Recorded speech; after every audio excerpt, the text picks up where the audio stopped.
आज की जो हमारी वीडियो है वो है GERD पर।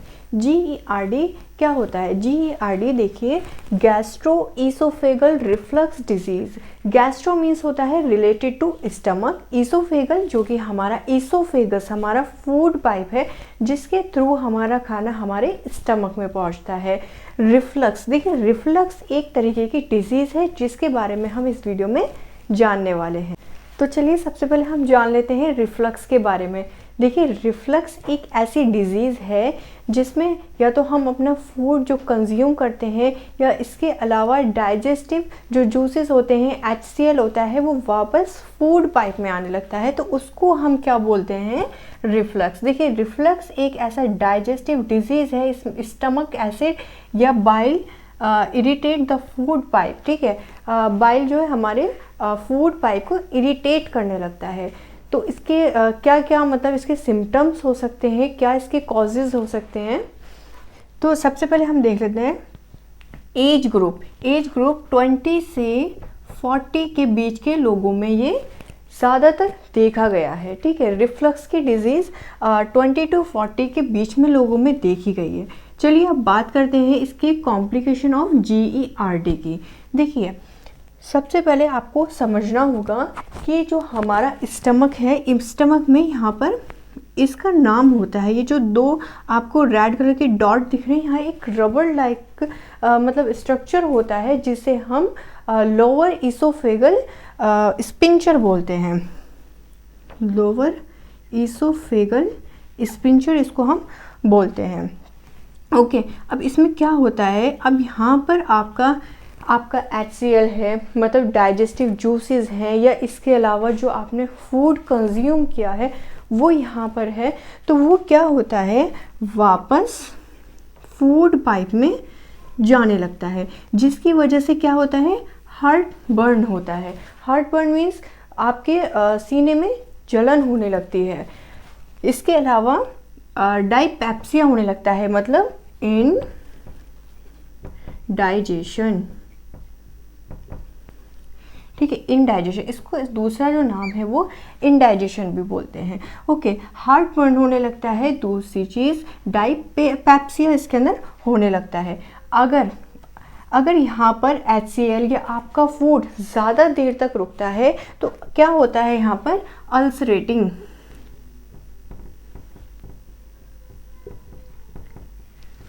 अल्सरेटिंग का मीन्स क्या होता है? छाले होना।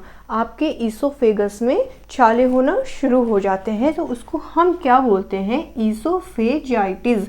इसको हम क्या बोलेंगे? ईसोफेजाइटिस। नाउ अब है फोर्थ, जिसको हम बोलते हैं स्ट्रिक्चर। क्या है? स्ट्रिक्चर्स में यहाँ पर स्वेलिंग होने लगती है। Swelling with lot of pain. Okay, यहाँ पर स्ट्रिक्चर्स में क्या होगा? स्वेलिंग होगी विद लॉट ऑफ पेन, ज़्यादा पेन के साथ यहाँ पर स्वेलिंग होने लगती है, तो उसको हमने क्या नाम दिया? स्ट्रिक्चर्स। फिफ्थ है एस्पिरेशन। एस्पिरेशन में क्या होता है? देखो, जब हमारे फूड पाइप में जो खाना या HCl या मतलब जो डाइजेस्टिव जूस है वो वापस आ जाता है, कभी कभी ज़्यादा प्रॉब्लम बढ़ने की वजह से वो ईसोफेगस से ट्रैकिया में जाने लगता है। ट्रैकिया क्या है? ट्रैकिया है जो हमारा जो सांस लेने का जो पाइप है उसको हम ट्रैकिया बोलते हैं, जो कि इसमें जाने लगता है। तो इसमें क्या क्या होने लगता है? Voice changes, asthma. ठीक है, एस्पिरेशन की वजह से यहाँ पे क्या होगा? वॉइस चेंज होगी, अस्थमा भी हो सकता है। ठीक है, now GI bleeding. GI bleeding होता है, ब्लीडिंग होना शुरू हो जाएगी। GI ब्लीडिंग होता है, गैस्ट्रो इंटेस्टाइनल ब्लीडिंग इसमें होने लग जाएगी, जिसकी वजह से एनीमिया होने के चांसेस रहते हैं। लास्ट जो इसकी स्टेज है वो है ईसोफेगल कैंसर। लास्ट स्टेज में क्या होता है? इसमें कैंसर बन जाता है जिसमें सर्जरी की ज़रूरत पड़ती है। ठीक है, ये था सारा रिफ्लक्स डिजीज़ का कि मतलब किसकी वजह से होते हैं, क्या क्या इसके अंदर कॉम्प्लिकेशन होते हैं। तो चलिए अब इसके मैं आपको कॉजेज़ बता देती हूँ और इसका फिर हम जानेंगे कि ट्रीटमेंट किस तरीके से इसका होता है। तो अब हम बात कर लेते हैं इसकी कॉजेज़ की। देखिए इसके कॉजेज़ क्या रहते हैं। पुअर डाइट, बैलेंस डाइट नहीं लेना, हमारी जो डाइट है उसमें न्यूट्रिएंट्स की कमी होना, पुअर डाइट, शुगर ज़्यादा लेना, हाई फैट फूड लेना, सॉफ्ट ड्रिंक्स, प्रोसेस्ड फूड जो बाहर के रेडीमेड फूड्स होते हैं उनका लेना, और पैक्ड फूड का लेना। Late eating pattern, late eating pattern क्या होता है कि जैसे कि आपने सुबह ब्रेकफास्ट किया और उसके बाद आप डायरेक्ट लंच करेंगे, बीच में आप अपने ब्रंच में कुछ भी नहीं लेंगे, तो वो क्या हो जाएगा, लेट ईटिंग पैटर्न हो जाएगा, देर से खाना खाना। क्या उसमें भी कभी कभी देर हो सकती है, इसकी वजह से भी रिफ्लक्स की प्रॉब्लम देखी गई है। ये सबसे बड़ा इसका मेन कारण होता है ओबेसिटी। ओबेसिटी में होता क्या है कि जब वेट गेन होता है और हमारा जो ईसोफेगल लोअर ईसोफेगल स्पिंचर है उस पर प्रेशर पड़ता है। जब स्टमक पे फैट आता है तो लोअर ईसोफेगल स्पिंचर पर प्रेशर पड़ता है, उसकी वजह से भी रिफ्लक्स की प्रॉब्लम हो सकती है। ये है प्रेगनेंसी। प्रेगनेंसी में पेट बड़ा होता है, जैसे कि 8 या 9 मंथ में आके रिफ्लक्स की प्रॉब्लम देखी गई है, जो कि वक्त के साथ ख़त्म हो जाती है, लेकिन ओबेसिटी में यहाँ पे वेट कम करना पड़ता है। ओके, आप देखते हैं स्ट्रेस। जब कोई इंसान स्ट्रेस लेता है, स्ट्रेस हार्मोन्स रिलीज होते हैं, उसकी वजह से रिफ्लक्स की प्रॉब्लम होती है। और लेट आर स्टार्वेशन, ज़्यादा देर तक भूखे रहना, ठीक है, उसके बाद भूखे रहने के बाद फिर आप ऑयली फूड ले लेंगे तो उसमें तो फिर गैस बनेगी तो रिफ्लक्स की प्रॉब्लम होगी। Okay, smoking and excess alcohol, smoking और अल्कोहल लेने की वजह से भी रिफ्लक्स की प्रॉब्लम होती है। तो ये थे इसके कॉजेज़। अब हम बात कर लेते हैं इसके ट्रीटमेंट की।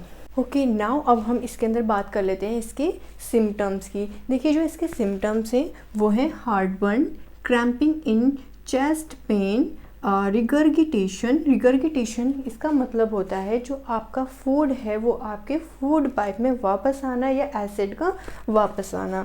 ओके, नाउ जो एसिड रिफ्लक्स है वो आपके थ्रोट को इफ़ेक्ट कर सकता है, साइनसिस हो सकता है और लंग्स में ये प्रॉब्लम हो सकती है, जो कि हमने पहले पढ़ चुके हैं। ओके, इसके अलावा ईसोफेगल कैंसर इसमें हो सकता है।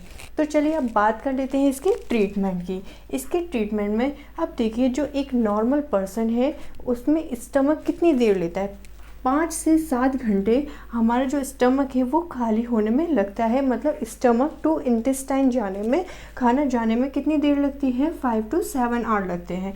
लेकिन जो रिफ्लक्स की प्रॉब्लम है वो 40 के बाद ये नॉर्मल है, ज़्यादातर हो जाती है, ज़्यादातर लोगों में नहीं भी होती है और हो भी जाती है, या जिनको रिफ्लक्स की प्रॉब्लम है उनमें ये हो सकती है। ओके, नाउ हम देखते हैं जो GERD का ट्रीटमेंट है उसमें क्या क्या मॉडिफिकेशन करने पड़ते हैं। देखिए सबसे पहले तो डाइटरी मॉडिफिकेशन करना पड़ता है, फैटी फूड और जो कैफीन वगैरह है वो नहीं लेना होता, जो कि मैं अभी आपको सब बताऊंगी। ओके, लाइफस्टाइल चेंज करना होता है, जैसे खाना खा के फ़ौरन बाद नहीं लेटना। अगर आप लेटेंगे जो आपका अगर आप खाना खाते हैं और आप लेट जाएंगे तो क्या होगा, वो फूड पाइप में आ जाएगा, और जब आप खाना खा के थोड़ा सा आप वॉक करेंगे तो जो ग्रेविटेशन है वो आपको हेल्प करेगी आपका खाना स्टमक में रहने में, और आपका जो डाइजेस्टिव जूसेस है वो अच्छे से मिल सकते हैं आपके फूड में, जो आपका डाइजेशन होने के लिए है। मॉडिफिकेशन मतलब लाइफस्टाइल में मॉडिफिकेशन और डाइटरी मॉडिफिकेशन चाहिए।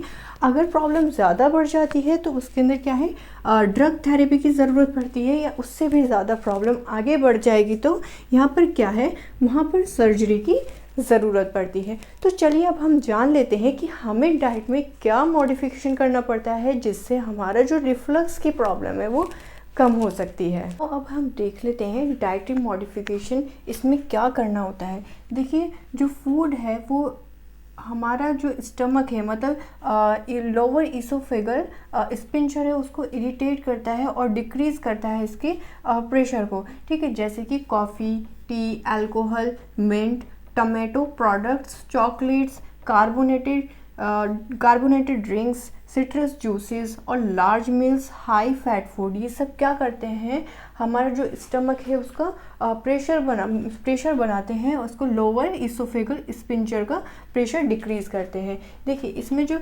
रिकमेंडेड है, इसमें स्मॉलर और मोर फ्रीक्वेंट इसके अंदर मील दिया जाता है।